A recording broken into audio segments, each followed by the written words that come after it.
One of the 5 terrible property mistakes I made is I sold a house in 1993. Its valuation now is nearly 10 times what I sold it for.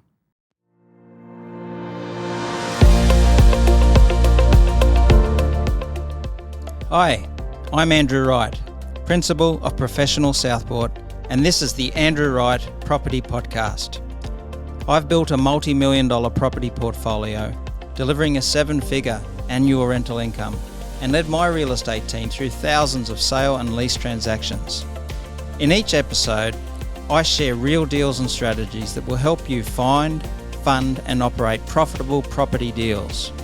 The aim of this show is to provide education and build a community of like-minded investors who can collaborate, share insights, and help each other in each other's journeys. You can make excuses or you can make money, but you can't do both. So come and join us.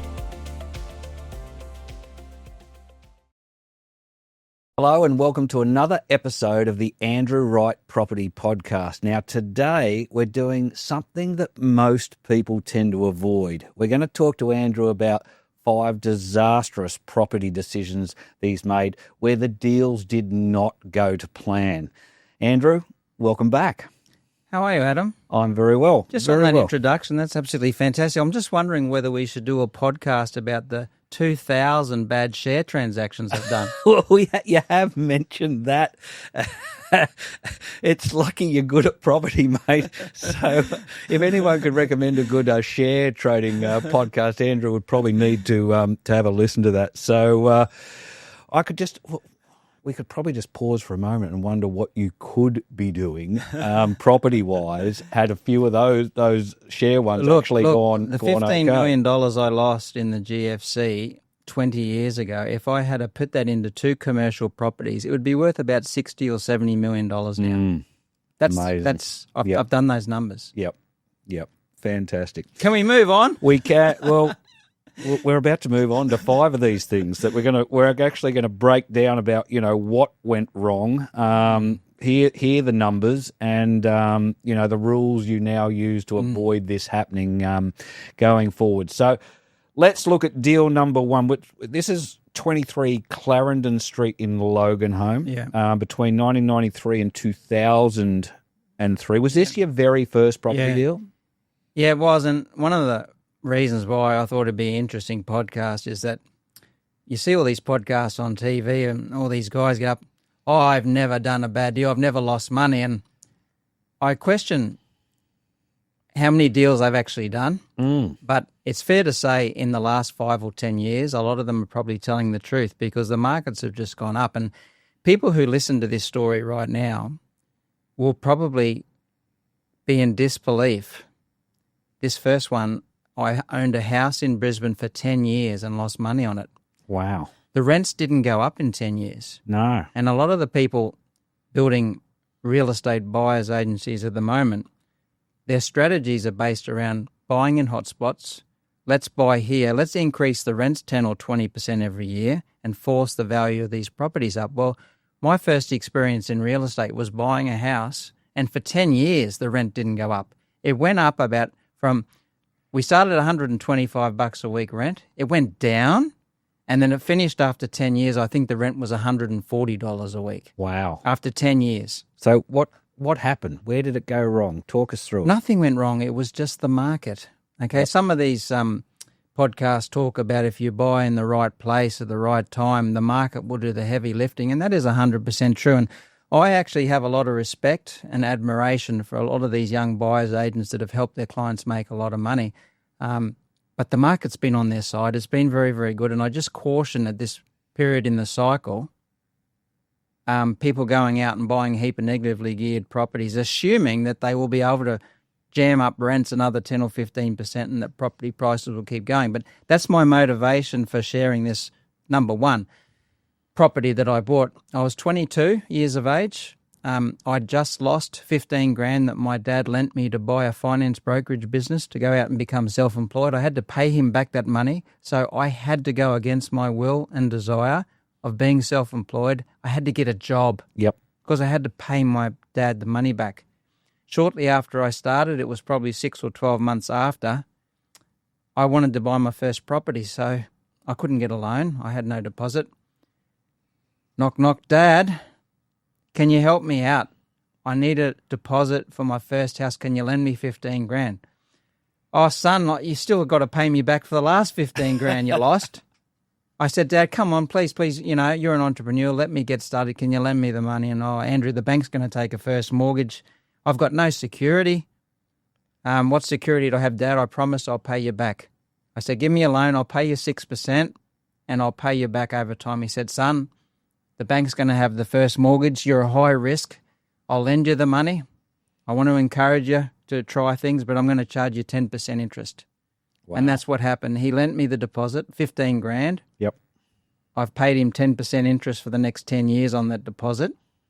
And I bought a house at 23 Clarendon Street, Loganholme, for $90,000 in 1993 at 22 years of age. Wow. Okay. So you're in the property I'm in market. the property. That's how it started. Yep. Rents at that stage were flat. As I said, my recollection is the rent was $125 a week. After the property went vacant, we had to drop the rent $5 or $10 a week just to fill it. And rents went sideways for the next 10 years. And about 10 years later, we had a disaster where the tenants did a runner. They were behind on their rent.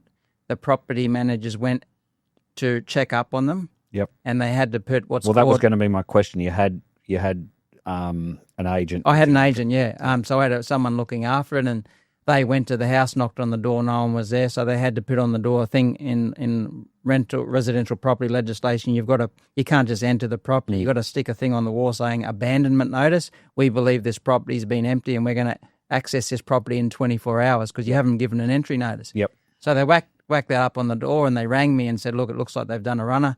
Went in the next day. Sure enough, not only had they left it, but the place was an absolute disaster. It was literally 30 centimetres of rubbish covering every part of the floor. Wow. And all of the underground part of the house was just completely covered in rubbish, and all the kids' toys and dirty nappies and everything, just everything left there. And I had to ask my family to go down there for a couple of days over a weekend to clean it up. I didn't have the landlord protection insurance at that time, which is another mistake that I made, and investors. Was that because you didn't know about it, or was it a choice on? I can't remember. I just know that there was no insurance there, and I had to go and clean it up myself. And at that point in time, after my brother, my mother, and my father spent all weekend there cleaning the space and multiple trips to the dump, Yep. I obviously evaluated what was going on. I'd held that asset for 10 years. Mm-hmm. It hadn't gone up in value. It was negatively geared. I was losing money every year, and after 10 years, it hadn't gone up in value at all. And then I just spent 2 days with my family cleaning the place, and that was enough emotionally to trigger, I'm getting rid of this thing. It's given me nothing but... So I sold it. And I bought it for $90. 10 years later, running a loss every single year. I sold it for $89,000. Now, why wasn't there capital growth in that time? Was it? That wasn't the market across Australia at the time. Well, it was all in Loganholme at that time, and right. I suspect I can't remember. 22 years ago, it was 32 years ago when I bought it. I can't remember how the cycle went, but all the houses in the area hadn't gone up much at all. Okay. So it was just a terrible market to be in, and I lost money, and I'm going to put up on YouTube now for our listeners a valuation I did this week on Cotality to see what that house is worth now, and it come up at $830,000, nearly 10 times what I sold it for. So another 22 years on. Yeah, so 10 years it went backwards for me, and over the next 2 decades it's gone up nearly 10x. Wow. This just shows you, isn't it? Sliding door moments. And so you can learn what you want from that, but you can't beat a market. Yep. And I just want the listeners not to panic, but just to realise that going forward, you can't expect that the markets will continue roaring up every year forever, because markets don't go up forever. And I'm also going to put up on the YouTube now a little graph, which is the 18.6-year property cycle, which some economists believe in and study. and that's predicting that property prices will peak in 2026 and go down for the next 4 years. Now, I'm not being a doomsday person. I don't actually believe that property prices will crash in this country because there's such a shortage of supply. The building costs are so high. But I can tell you that I think there is a very high probability that they will go sideways for the next 4 years after this financial year. Wow. Okay. Well, there's an interesting I hope I'm one. wrong. Yep, there's an interesting one to watch. But, wow, you wouldn't see too many property deals go that Not in the badly. capital city. This is not a regional, No. risky location. No. This is in Brisbane. I'm surprised it didn't put you off property altogether. Well, it did put me off. Yeah, it did put me off at that time. Yep, because that would have been an emotional roller coaster Yeah. and lost a heap of money. And, yeah. Okay, so can you estimate what your out-of-pocket would have been over that 10 years, roughly? I haven't done the number. sure. Look, it's just a few $1,000s each year. Yep. And then, I lost the stamp duty. I paid real estate commissions, and Yep. I probably lost $5,000 on the capital side of it if you include stamp duty and Yep. real estate commissions. But add an extra 10 years at 2,000 or 3,000 minus, Yep. you're talking 30 or 40 grand. But Man. as a young 22-year-old find your who's feet. minus 15,000 net worth, every 1,000 you lose hurts. Yeah. Oh, absolutely. Absolutely. All right. Let's look at another one. So this is the Arts and Crafts Market Yeah. Shed in Hope Island. Yeah. All right. Bought off the plan?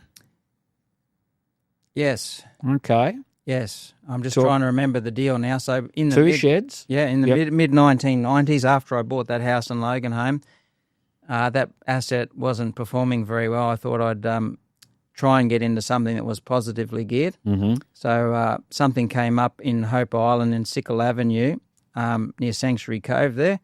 They were building a development called the Arts and Crafts Market, and it was basically, if you ever look and see those self-storage sheds all around the place where there's like a little garage, a single lock-up garage with a roller door in Yep. front, that's what it was. It was just a couple of hundred of them. Right. And the idea was that all the people would buy these single lock-up garages with a little Yep. roller door thing, door. and they would operate a little arts and crafts market similar to the Carrara markets. Right.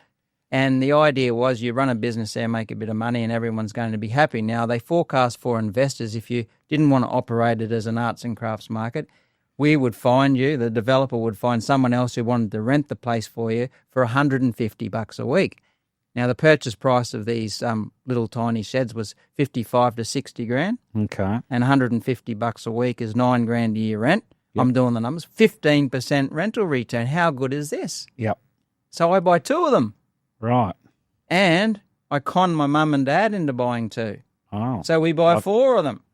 Right. 5 years later, the market has gone bankrupt. The guys who sold it to us decided to charge a $2 cover charge, an entry fee for everyone who comes through the gates. Carrara Market's free. Yep. And they're trying to charge them $2 to get in. No one comes. It's an absolute disaster. And 5 years later, paying body corporate fees every year, no tenant in the sheds, negatively geared.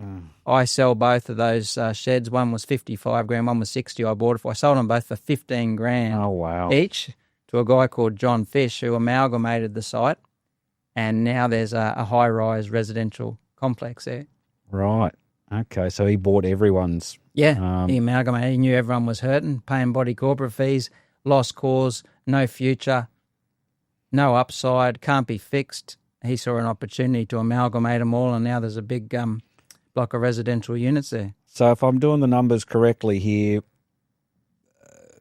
paid round, or it's 50 to 120 60. grand, I got 30 grand back, lost 90 grand. Yeah, plus outgoing. As a young whippersnapper whose net worth was already minus 15 grand, I'm now worth an extra 90,000 negative.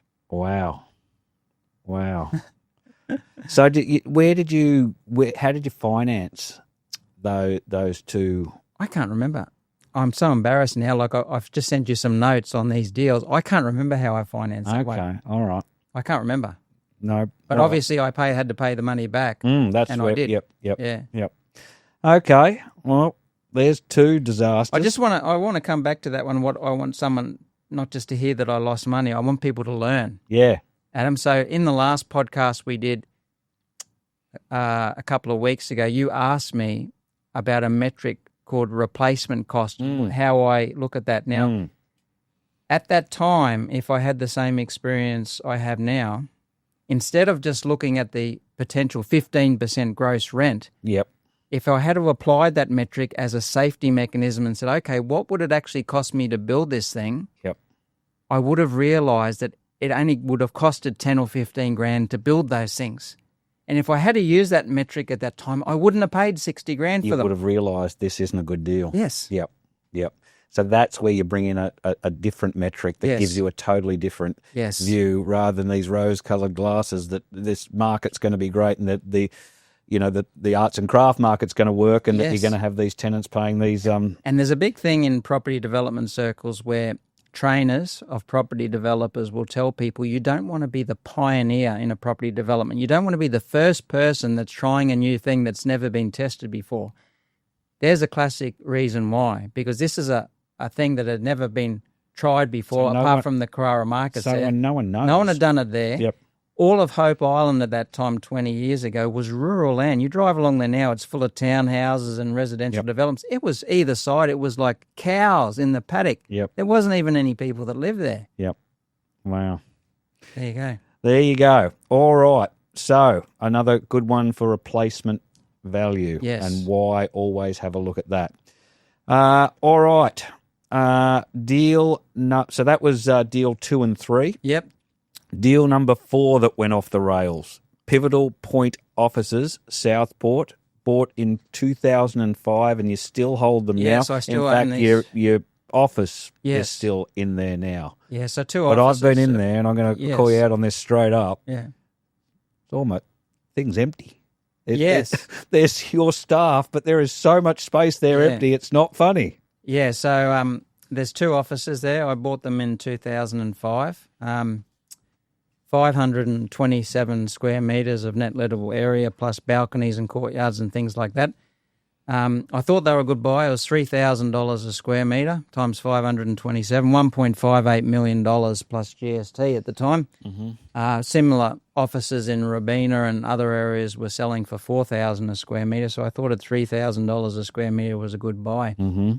I bought those 2 offices as an empty shell for $1.58 million, which means just concrete on the floor, Right.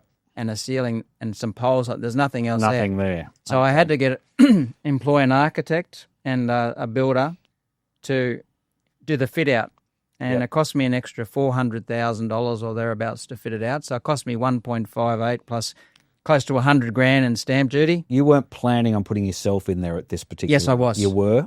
I was paying $130,000 a year to rent an office at the 13th level of the corporate centre at Bundle. Right. Okay. I've been paying rent. I've been running a financial planning business there for 6 or 7 years. I was paying $130,000 a year rent. I thought, maybe I can use that $130,000 a year to buy my own place. Yep. So that's what motivated me. And it was easy to get finance because I go to the bank and say, well, look, here's $130,000 extra I can whack into your interest on the loan. So made sense at the time, and $3,000 a square metre I thought was a pretty fair deal. Okay. So I bought it, spent $400,000 doing the fit out, and that with the stamp duty that brings it up to about $2.1 million. And just recently now I spent another $80,000 upgrading, and after 20 years of depreciation, I had to replace the carpets, repaint it.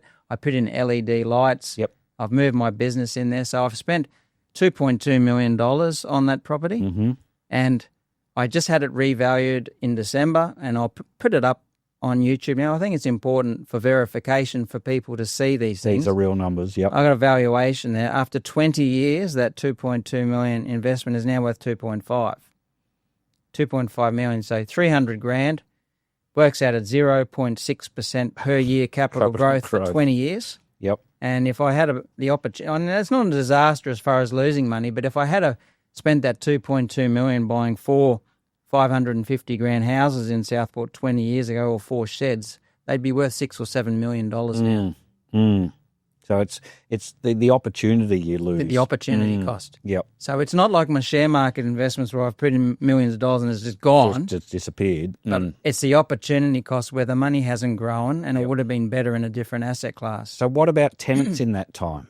Because the size was always going to be far bigger than you needed for your office coming over from Bundall. No, it wasn't at that time. It wasn't at that time. So the plan was to take up all the space. Yeah, initially what happened was I had a big business and I employed 35 staff. I moved my financial planning business over there. I broke it into 2 separate offices and I put next door my finance brokerage business. I employed 3 full-time finance brokers and 2 other girls to assist the finance brokers, and I put the finance brokerage business over there. Yep. And later I set up a self-managed super fund accounting business, which I put over there as well, one of my own businesses that sort of rented it from my trust that own the site. So initially I used it, but when the GFC happened, now I bought it 2005, 2008, I had to get out of the business. We've talked about that in episode 1, only 3 years later. And then I have had to rent that property out ever since. Now, I was very lucky in the early years. I had a government department called Q Health go in there and pay me an exorbitant amount of rent to rent that property. Yep. After 5 years, they moved out, and then I started experiencing a bit of vacancy with the site. I've had a couple of tenants move in and out, and then I had about 1 year there recently where it was empty again, and I moved my business back into the property in April 18 months ago. Okay, so what's the lesson for our listeners to take away from this one? I think the big thing is buy something with some land. Now, the reason that site hasn't gone up is there's no land component there. Yep. It's in a high-rise building. It's 527 square metres of depreciating building, but there's no land going up in value, and there's evidence of a 20-year investment that's gone up 0.5% a year because I don't own any land. Yep. The other reason it hasn't gone up a lot is because I'm paying $350 a week in body corporate fees every week for services not received. Sorry, don't get angry at me, body corporate managers, but I don't get value for money, and nor would another investor for the $350 a week body corporate fees I'm paying. Whereas if you buy a freehold building with some land, you don't have to pay body corporate fees. So my suggestion is that you take that into account when you're buying an investment property, whether you have a land component and whether there's a high body corporate involved. Look, I'm really it's having done the other episodes with you, Andrew, and seen how well you've done and what you're planning for the future. It is unique, I think, for a series to look at where things have gone wrong. And well, I'll go a bit further with that, Adam. And you know what? I still don't even know now, even with my experience and knowledge, I don't know if I'm doing the right thing holding on to that office now. I mean, there's smarter people than me that have told me in the recent year or so, Andrew, you should sell that. Go and put $2.5 million into a freestanding asset. So you might say, well, why don't I do it now? Yep. Well, the reasons are several. One, it's hard for me to go and move my business and all the energy it takes to go and move out. I've just moved back in there. Yep. 2, I'm of the opinion that with building costs so high, I'm hoping and praying, although I have no confidence, that I actually think that those office strata title properties will increase in value in the next few years, because at $2.5 million valuation, that's about $4,000 something a square metre. I think the replacement cost right now, including buying that site, will probably be $10,000 a square metre. So I'm actually hoping there might be a little revival in the next few years for these office properties. Sure. And I'm hoping that the values will go up. And I own 12 car parks with that office. And our car park in Southport's worth $25,000. So I've got $300,000 worth of car parks. Right. And you know how hard it is to find a car park. I do. Another problem that is a bit of a rort I'd like to share with the viewers in relation to that transaction is when you buy a vacant commercial property in Queensland, the Queensland government deem that it is fair and equitable to charge you stamp duty on GST when you buy an empty commercial property in Queensland. So I bought that one for $1.58 million. Because it's an empty property and not a going concern, you have to add 10% GST to the federal government, the tax office.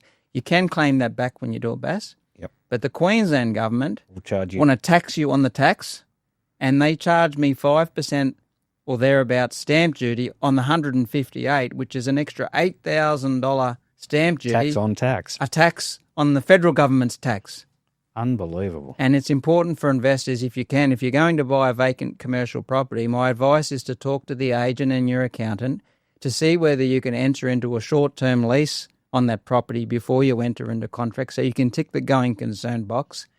Don't have to fund the 10% GST, and you don't have to throw away an extra 5% on the GST to the state government, which, in all honesty, even to this day with my experience, I can't comprehend the ethics behind that tax and how it can be legal. No, unbelievable. But a great tip there for anyone watching or listening. If you are looking If at it sounds like I'm whinging, I am.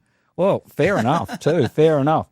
But as you've just said, there's a way to get round it, and it can be short term lease. So yep. All right, the fifth and final disaster, Markiri Street Mermaid Waters. Yeah, again, so once again, compared to my share market disasters or maybe some property development disasters that other property developers can talk about where they've lost money, this is not a capital loss disaster. This is an opportunity cost situation again. So my wife and I purchased 221 Markiri Street Mermaid Waters off her parents. Her parents came from Japan and purchased that property, and we bought that property for $600,000. It's a north-facing waterfront house, and shortly thereafter, in 2008, we've talked about this before, there was a little thing called the GFC, and due to my gambling addiction, playing around with share trading and the like, I convinced my wife that she should let me sell that house to fund my gambling addiction. And that was supposed to be basically her inheritance from her parents. Yep. Now, we did buy it. It wasn't given to us. The market value at that time was $600. Yep. We only actually paid them $450, but on the stamp duty thing, you have to put the real value to pay stamp duty. Yep. We bought it for $600, but her parents basically gifted us $150 there because it was worth $6. They could have sold it to someone else. And sure. One of the things about Japan is they actually have a death tax, an inheritance tax over there. So it's quite common for Japanese families to help their children out, pass on assets there, because if it's not in their name when they die, the kids don't have to pay the inheritance tax. So a lot of Japanese families help out their kids early in life before they die. Yep. Oh, it will help you out because it just sort of helps in the planning of the inheritance taxes and things like that. So I sold that property for $600. For the same? No, sorry, I sold it for $830,000. How much time had passed since you'd bought it? I'll put up the fig because I can't remember. I'll dig it out and we'll put it up on the computer. The dates. It was only a few years. The market had started to go up there, and we bought it for $600. We sold it for $830,000. In fact, I remember having the chat to my wife and thinking, "Geez, the market's gone up. It's gone up like 30% already." Were you living in it? Yes. Yes. Oh, I just moved out of it in 2005. I bought Sovereign Islands, and we moved from Mermaid Waters. We actually moved over to Sovereign Islands to the new place, and we just started renting that out. So we just started renting it out. Yep. And another tip for investors in Australia. Talk to your accountant, but you are allowed to claim a tax-free a principal place of residence exemption on capital gains tax for up to 6 years after you move out of your property. Right. As long as you don't call another property your principal place of residence. So we moved out of that for a couple of years, and that $230,000 capital growth was tax-free because of this 6-year rule. You can still claim it as your principal place of residence, but I ended up gambling that away as well. And but when you say gambling on the stock market, options accounts, a thing called contracts for difference, and you can see why I got divorced. You can see it's my fault, So, that's emotional. Let me think of what point I'm trying to raise. So the point is this week, along with that 23 Clarendon, I clicked on RP Data to get a valuation. That estimate of market value of that property now is $2.5 million. We sold it for $830,000. We've left $1.7 million on the table there. Okay, plus if we add in Clarendon Street? Oh yeah, there's yeah. There's 3 million or so. Yeah. 2.5 to 3 million. Yeah. Look, I gather those. This is hard for me. Like I'm talking about this now. This is the first time I've actually thought, oh, gee whiz, should I be talking about this? No, look, and I love your authenticity and you being vulnerable with this and showing your followers and your viewers here that, it's not all, it's Peaches not all. and roses. Yeah, that's right out there. You have experienced, things that didn't go well.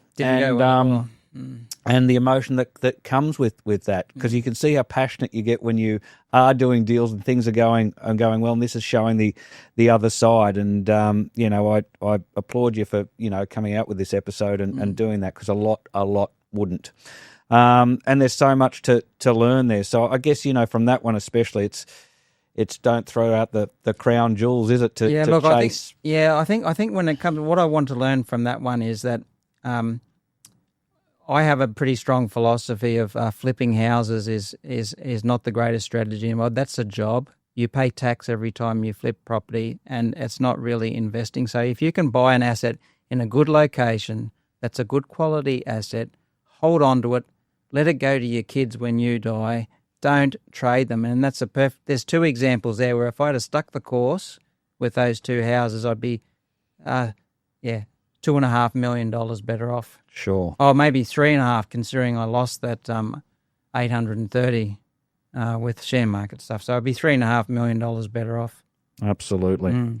Well, thank you so much, Andrew, for sharing those disasters. I mean, this has been a very different episode, but look, I think anyone watching will have learnt a lot. As much as you give a lot of advice on things that go right, it's just as important to give advice and learn from things that have gone wrong. So look, please do share these episodes and give us a thumbs up and hit follow so you don't miss any more episodes.